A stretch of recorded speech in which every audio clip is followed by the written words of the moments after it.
Find myself bored, so I'm going to install my oil bypass.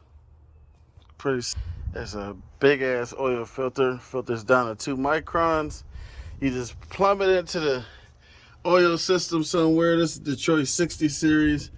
So I'm going to put it in that plug right there. And then I'm going to run the line across to the other side of the oil pan and run it the return to right there. That's pretty simple. The hardest part with this oil return line stuff is finding somewhere to mount it. So I'm going to mount it in this hole right here and put a strap through this hole to basically hold the filter. Ain't like it's going to go nowhere.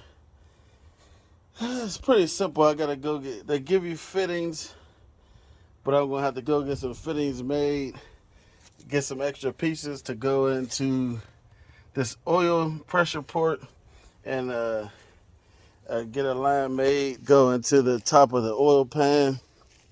I always install these on my older trucks. It's supposed to add longevity to the oil. I mean, you do the math. If you got a regular oil filter, I think they filter down to 10 or 20 microns or something, which ain't bad for a regular oil filter. But if you can filter out smaller particles and soot, you can keep your oil a longer time. So now my hands is dirty. I gotta clean my hands and wash my bike so I can take a ride to the hydraulic place. It's 45 miles away, and I gotta wipe my bike off first. So I'm waiting to get my hot heated pressure washer down so I can clean this engine off.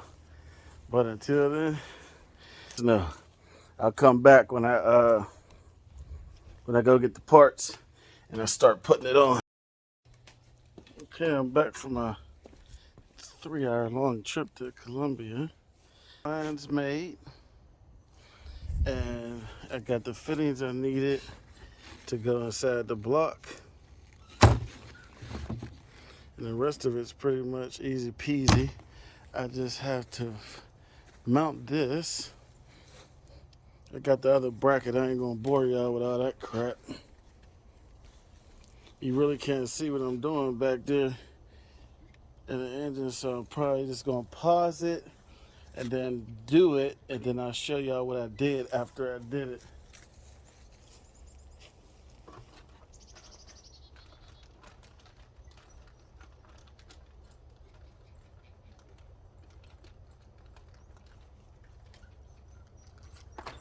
All right, so I'll be back. So I kind of put myself in a pickle here. When I mount it like this, can't get it off because it's shocked, but I'm only putting a holding bracket right here on the back end. So what I'll do is take the bracket off, swing it up, and change the filter. You don't got to change the filter that often where you got to be worried about doing it. It'll add another 20 minutes to your oil change. So I got the one line on. I thought it was going to go on the top, but I read it wrong. It come out the pressure port out the side of the block to the inside. So I just had to flip it around. I'm going to end up putting a 45 on that, so it's not touching that shackle. I'm going to put some conduit over it, but still I'm going to put a 45 on it. This side's a little tricky because I don't know if oil's going to come out of there when I take this off.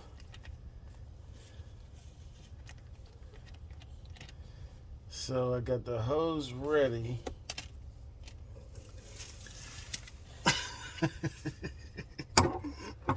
I don't know how high the oil goes up when it's filled up.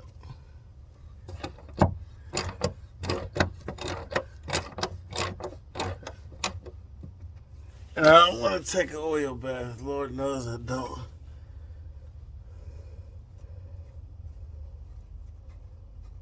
Please don't. Ain't no pressure against it. Oh, thank you, Lord.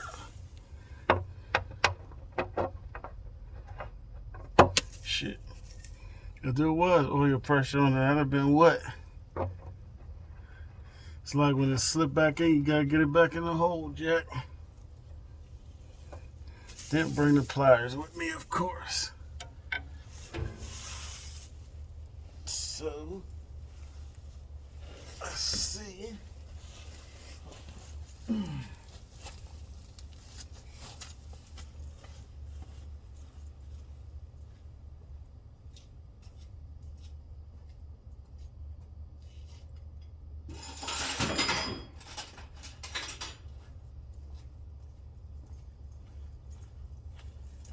This is the Detroit 60 series, in case anybody was wondering. It's a Freightliner Classic of 98. I mean, it's really easy to put these on here. Every 60 series I got, or every truck I got one on it.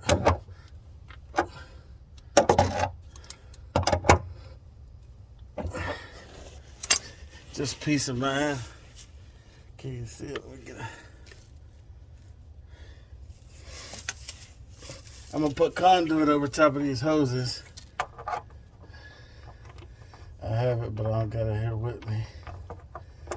These hoses are rated for 500 pounds, but everybody knows ain't that much oil pressure ever been in an engine. So I only run 50, 60 PSI.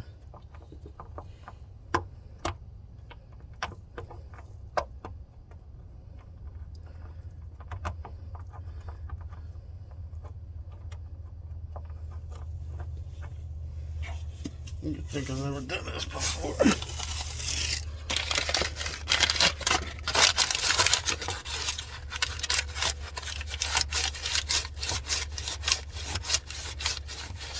You can put oil in the filter before you put it on. It's not really necessary because the pressure port that I put the inside to that's going to come into the filter is right behind the pressure port going to the oil gauge. So I'll let it run. That filter holds about a gallon of oil. So just plan on having an extra gallon of oil to put in there. I gotta remember I'm a little bit stronger than normal people. Alright, I'm going back to the other side. Normally I would start the truck up and test the port, but I don't really need to test it because, like I said, this ain't my first rodeo with the 60 series. So I just tighten everything up, let it run, see how much oil I lost. I already know how much this takes. Put a gallon in it.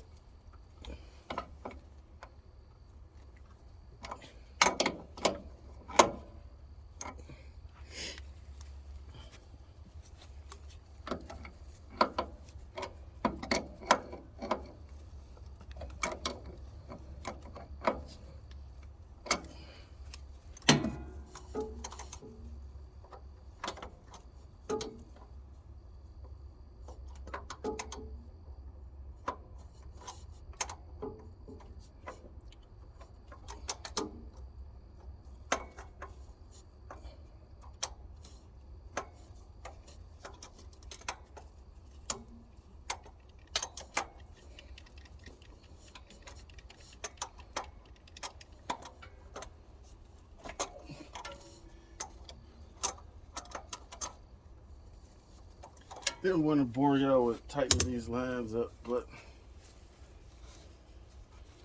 of course, start it up, checking for leaks. You might want to get from under there, but it's going to get real loud.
checked my oil before I started. I knew it was a little bit high because I was going to put this on here.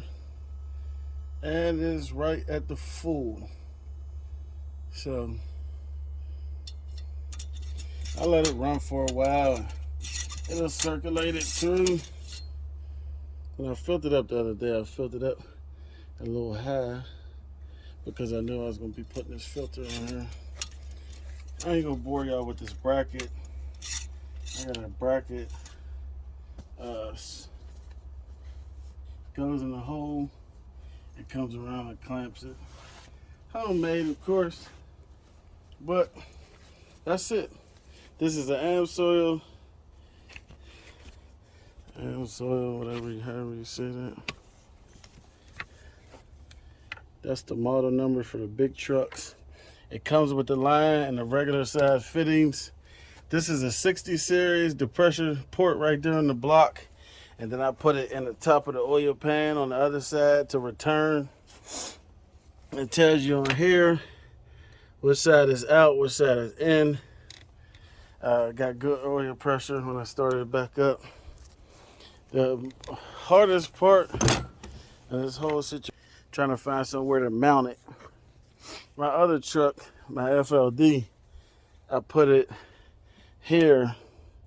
I guess you can hear me. I put it here in the tire. I rubbed on the tire or something. Or rubbed on this and got a hole in it. All right, that's it.